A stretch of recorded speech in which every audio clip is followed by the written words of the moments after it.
So talk to us a little bit about how we have gotten to this point. So I think there are many reasons for this change, but I would like to mention Professor Gideon Abney, which was the most, in my view, the person that make a difference. So he was the first person that held the chief scientist position in the IAA. But before that, he was the deputy director of the archaeology unity. And when he took the position, he made his mission to improve the scholarly aspects of the archaeologists in the IAA. He encouraged us to keep on training, and he facilitated us MA and PhD programs and scholarships. It was very, very important for him to make the archaeologists of the IAA part of this scholarly network. And actually, one of the things that Gideon succeeded is for us, for archaeologists in the IAA, to, for example, apply for ISF grants, which was a huge thing for us. It made us part of the scholarly team. We started to be respected in much better ways. And Gideon took that role on of chief scientist. It was recent, 2019. So at some point when we started to flourish in scholarly and in research, it became very clear that a new position needs to be created, which is the chief scientist. And it was created in 2019, and Gideon took that role. And it was part of the role was to be in charge of the communication with the academic world inside the country and abroad, and promote collaboration projects. And so Gideon was the very first chief scientist of the IAA. So we've now just gone through a ton of administrative and kind of low-level political and academic history. And the second chief scientist of the IAA is you. It's kind of very new. It happened, I think, 4 months ago. And I am trying to cope with it. The people that were sitting next to me have seen moving out and inside. Honestly, the most exciting parts of my job is seeing collaboration between institutions and improving it and making them a part of this sharing research and in all different levels, and with, of course, with American institutions. So when Debbie and I were talking about what would be good to focus on for this conversation, you kept coming up with more and more actual collaborative projects that now involve the IAA and especially American researchers and American institutions. So we just have a lot of questions to ask about those. And the first one, of course, for everybody outside of Israel, the most famous archaeological export you have is the Dead Sea Scrolls. And this is ground zero for new and exciting collaborations. So talk to us a little bit about that. Of course. So as you all know, the Dead Sea Scrolls are the most important archaeological discovery ever made in Israel. I'm sorry about all the others, but you know, that I would say something that Amnon would have said.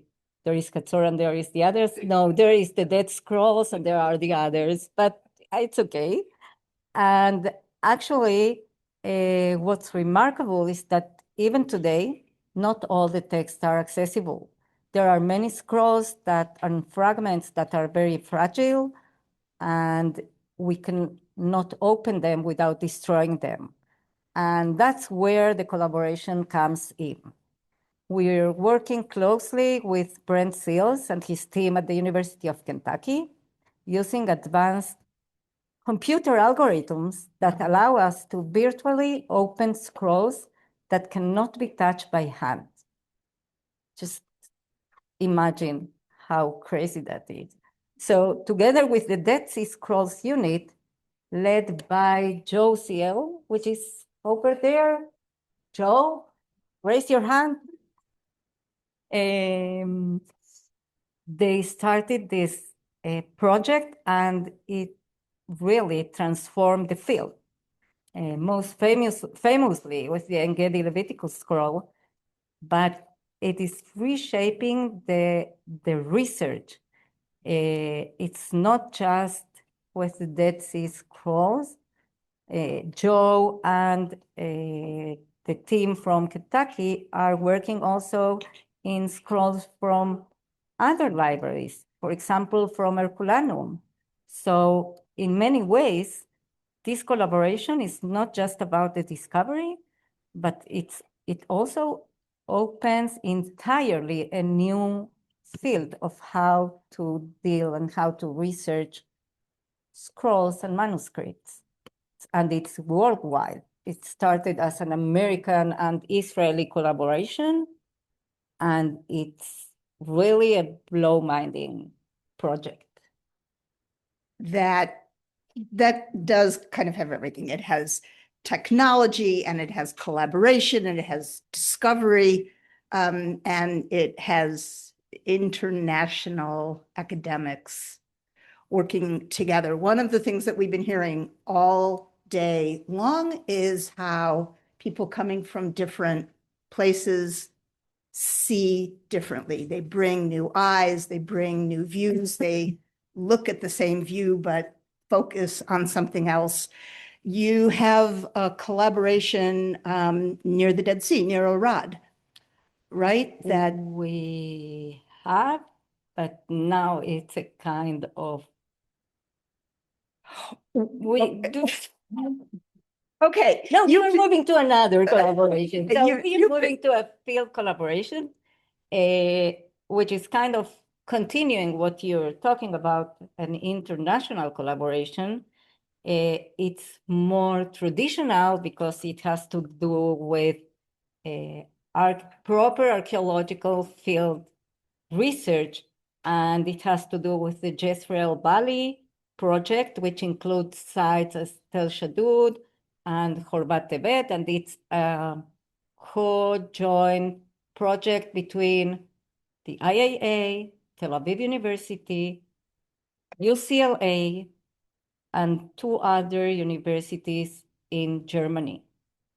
And this is amazing because it, as you were saying, everyone brings its own perspective. So this collaboration has, for example, Karen Kovalov from the IAA and Omer Sergey that are archaeologists, and Professor Schneidewing and Professor Krauss and Professor Betzel, which are more textual person, and they are just bringing up an interdisciplinary research that is actually focusing on the shaping the political and social landscape in the Jezreel Valley. Well, and I suppose, I mean, just thinking if Bill is involved, so he is not even an archaeologist. I mean, Bill, right, his most recent book was on the scribal culture of so he is bringing actually the textual perspective in the study. So these kind of projects are being more and more common. I think one of the things that's so fascinating about these projects is the opportunities that they give. I mean, for a scholar in the United States who works on history or who works on text, first, just used to be a great thing to visit, just to come and walk the landscape. And now to be on the ground with folks who are excavating and both sides interested in how their own understanding can be shaped by what the other one finds. This is amazing. So this is something that we couldn't have seen 50 years ago. Not at all. And I have another great example, which I like very much. And it has to do with under the sea. So the IAA Maritime Unit, led by Dr. Kobe Shervit, is working with American partners in ways that were unimaginable before. Together with the American company Chevron, we are using deep sea robots and research vessels to reach shipwrecks under hundreds meters below the sea. At the same time, we are collaborating with American universities and scholars like Bridget Buxton from the University of Rhode Island and Professor Tom Levy from the University of California, San Diego. The combination of academic expertise and cutting-edge technology is opening a new chapter in archaeological or in Mediterranean archaeology, as you've seen in Asaf lecture. So this is something that neither party could have done alone. It's actually the fruit of this collaboration among all these institutions. Do you happen to know how they got Chevron to cooperate? Kobe. Oh, Kobe did it. Kobe Shervit. Wow. He is very well connected. I guess so. So we have, and we are trying to build to do other things. Of course, we collaborate also with Haifa and with Tel Aviv, but specifically this project involves Chevron.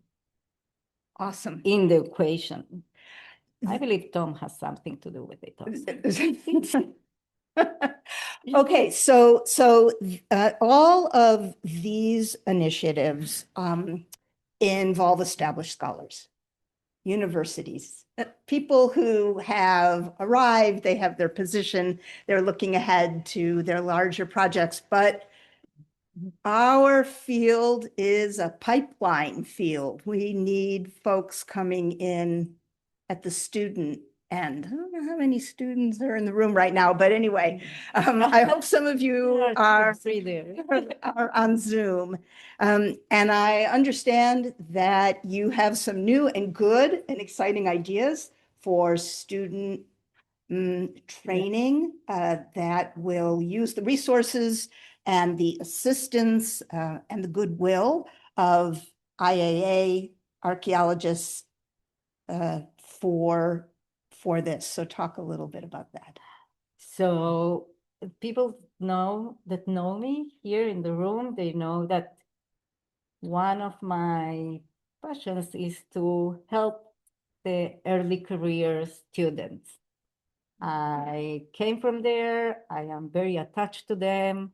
Even if now I climb up in the building, I am still very, very, very connected to the early students. And in fact, this is actually the future. We are all talking, and I'm looking at Eris because we had these kind of conversations about archaeology 2030, what will be the perspectives, and if we want to learn how to bring more students and how to train students, we will face a kind of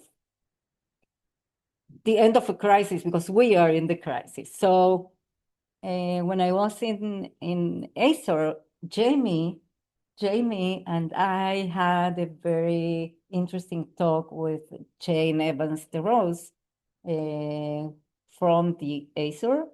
And we came up with a kind of program that involves the three institutions, which are an internship program, which will involve ASOR, Albright, and the IAA, and the universities, because they are the ones that will provide the students.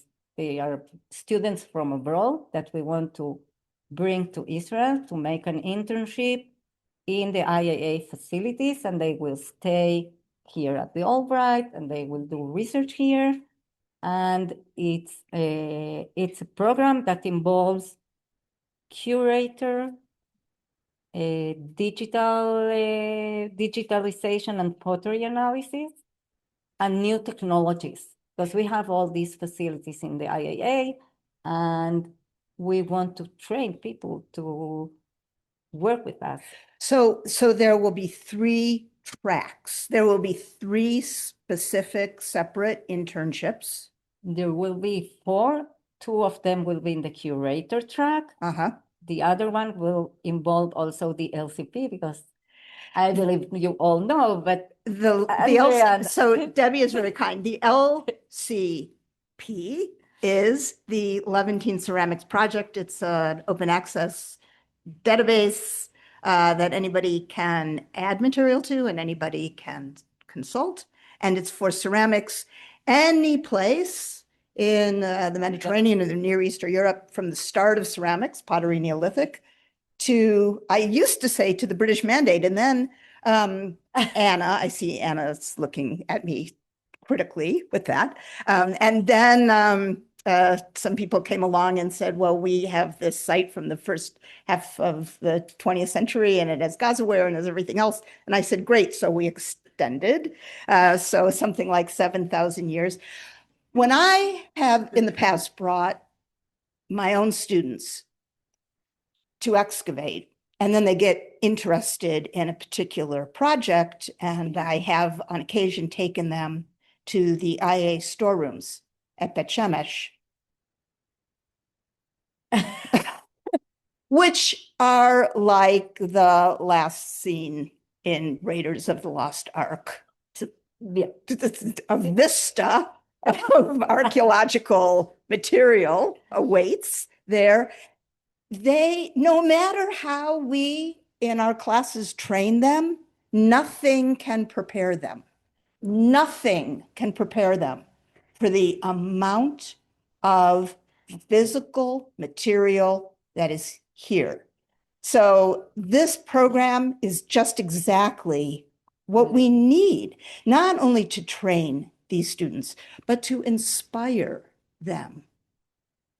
So it's also inspiring, and it will help us because we have tons of material that need to be cataloged, and so it's a win-win situation for all of us. So this is a program that students will live here in the beautiful facility of the Albright, and they will work directly with IA archaeologists and curators and scientists. One of the tracks is for science. Yeah, for new technology. For new technologies.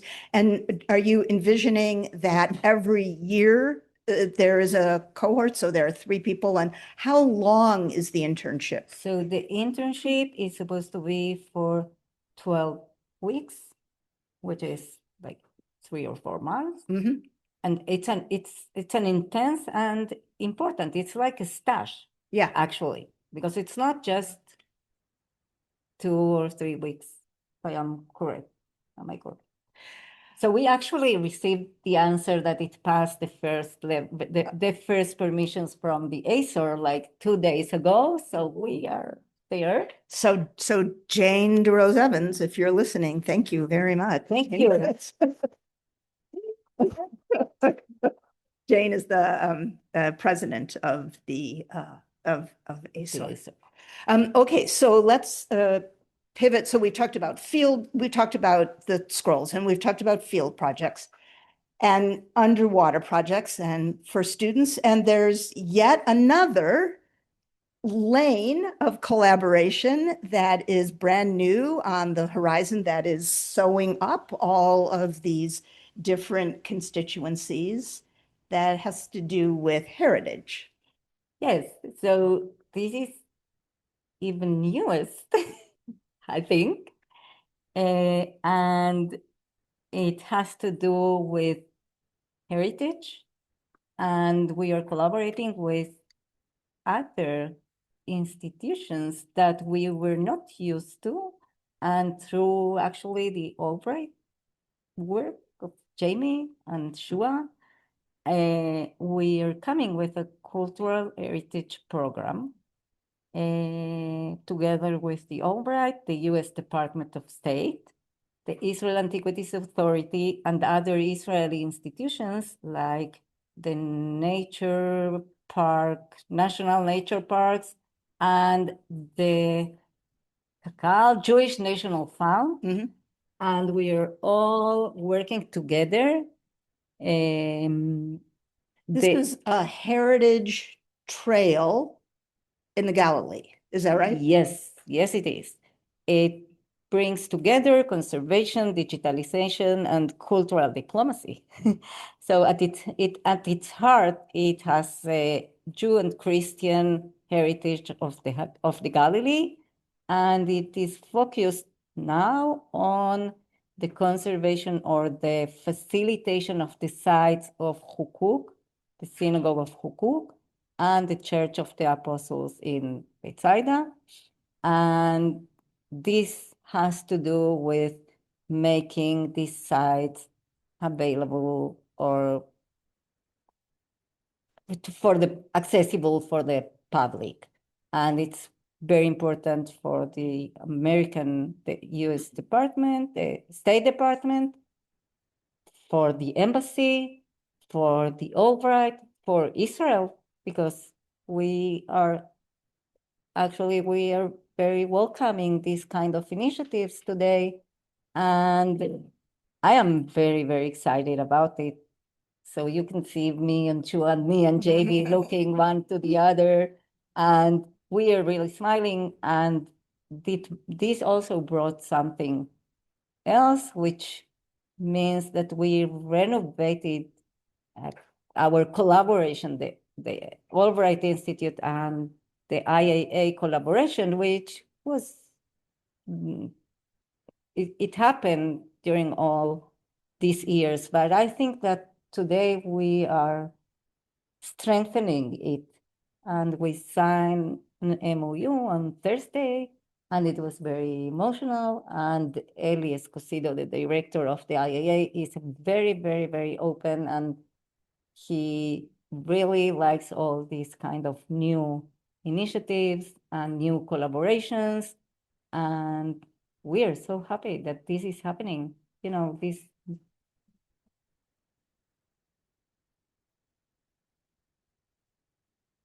When I first came to Israel, I was coming to work on the past of another country. I felt connected to it. I was raised Jewish in the upper Midwest of the United States. And when I came here, I felt like I was hooking on to another piece of something that would be meaningful to me, but it was not mine in any kind of larger emotional or intellectual sense. And these days, the threads that have been made to connect academics and their students who live far away, the welcome that we receive and the embrace that scholars here care about what we think and we can bring something to the table. This means, I think, such a brighter future for the past and the heritage and the emotional attachments between our countries and our ideas. And I just have to say that people talk and think archaeology is dusty and it's old, and they're wrong. It's not. It really is alive, and the IAA is such a big part of it. So thank you very much. Thank you. And thank you all. We are actually open to whatever questions you have. Any questions, any comments? Yeah. We have a microphone. Oh, we'll pass that. Yeah. All right.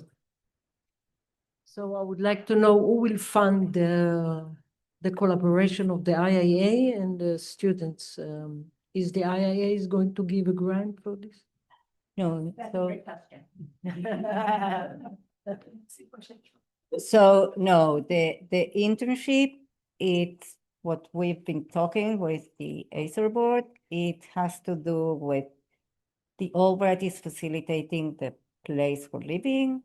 We are facilitating the teaching and the labs, and the IASER is trying to come with or interest the donors. So these are going to be scholarships proposed by the IASER. IASER funds a lot of student scholarships already. And trying to raise money by putting a specific program in association with it is often very successful because donors want to contribute to something growing and something that's positive and something that is going to move things forward, move the ball down the road. So Debbie and Jamie's coming up with this is the first step, and IASER now has to do the rest.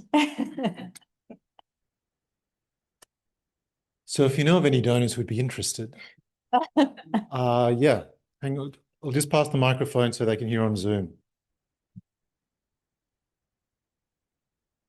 I'm a geoarchaeologist, and not to cast a pall on all of this, but we're not going to be able to dig huge sites anymore in most places, and especially in urban areas. The significance of archaeological science is monumental because remote sensing is going to be able to allow us to explore underneath the ground without invading it, because urban structures are getting much more complicated. The ability to use spectral imagery and that type of stuff, and especially what you're doing now with XRF and fluorescence, is going to be the future of archaeology, because we will not be able to dig willy-nilly. We will be able to be dictated where we can dig, because development is the key. And the merging of development and archaeological sciences cannot be underestimated. So actually, I think that for the last 5 years, there is more or less, all these things are very well developed also in the IAA, and at the universities we're using spectrometry and photogrammetry and all kind of virtual or technological tools that will make our work more easier. And now we have to think about how to implement the AI also to all the things that we are doing. But on all these kind of technologies, this is one of the tracks that we are thinking about.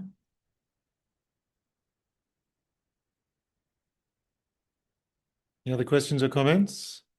Can I say something just short? Please. So thank you very much for that. You know, you could well be right. I wouldn't get into a conversation match about the possibility of digging large sites. But here's what I want to say. Archaeology happens, as you know, every minute of every day, practically here in this country, and small sites can make all the difference. And I'm just going to give you and everybody in the room one example, because it happened to Debbie and me just the other day, and it was so cool. So we were at the Rashid offices to meet up with 2 archaeologists who are just recently finished the excavation of a small area at the entrance to the town, the city of Majd al-Shams in the Golan. So why was there, it was a salvage excavation. Why? Because like in a lot of these smaller communities, they were going to be building housing in this area. It was before the construction people got there, there was excavation, and the excavation uncovered this far below the surface, not even a meter, I think, below the surface, an entire Hellenistic village that was hastily abandoned and probably also damaged right at the end of the 2nd century BCE. And Debbie and I were able to spend together with these wonderful archaeologists, wonderful Rashut archaeologists, a whole morning looking at the material, dating it to a certain era, understanding the cultural and social connections of these folks, and connecting it with a specific historical event that until that point in time, we didn't realize had impacted anybody who was living in this region. In a morning, we made a new page in the history books on the basis of one small salvage excavation. So it's not all about the big sites.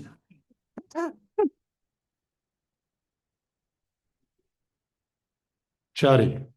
Thank you. Thank you. And thanks so much for the interesting, hello.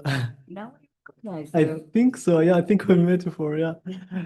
So. I think you were in a class that I think. Oh, yes, of course. Household archaeology. Yeah. So my question is, nice to see you again, first of all. And my question is about the project of cultural heritage. It's first of all, it's amazing, it's important.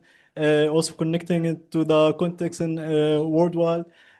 So when you mentioned Majd al-Shams, I had a question like, are there any initiative to connect like local communities like kibbutz or villages to archaeological sites around them?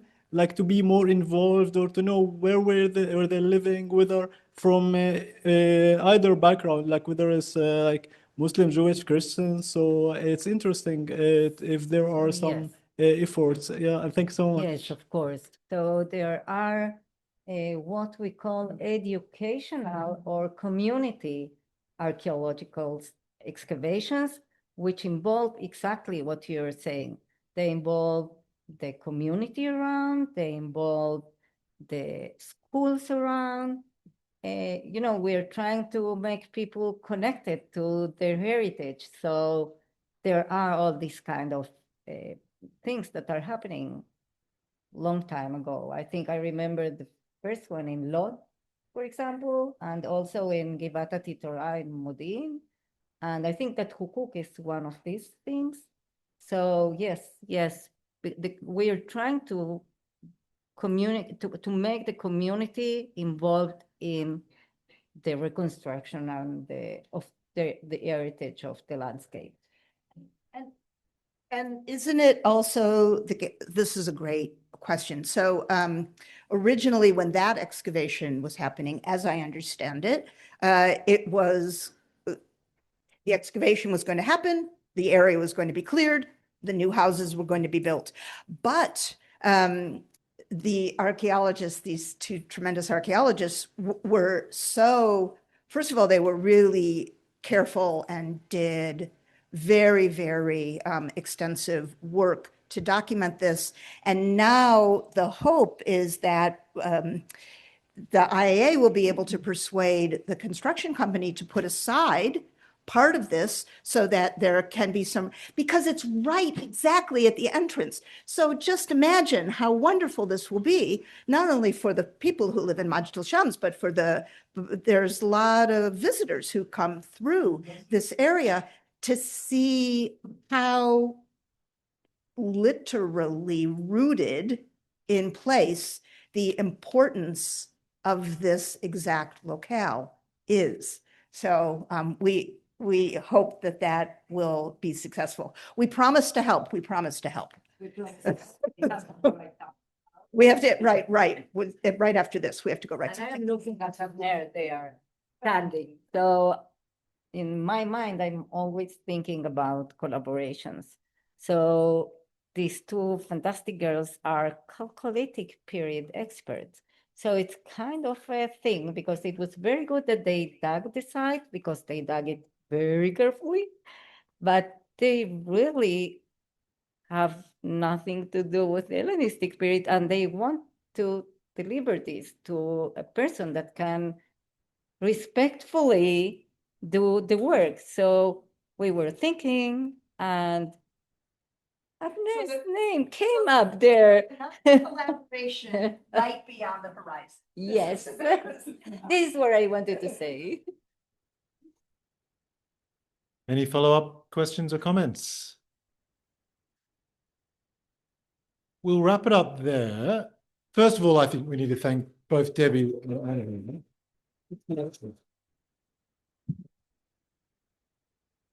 that was really wonderful. Asaf, what was the line you had? The caravan of...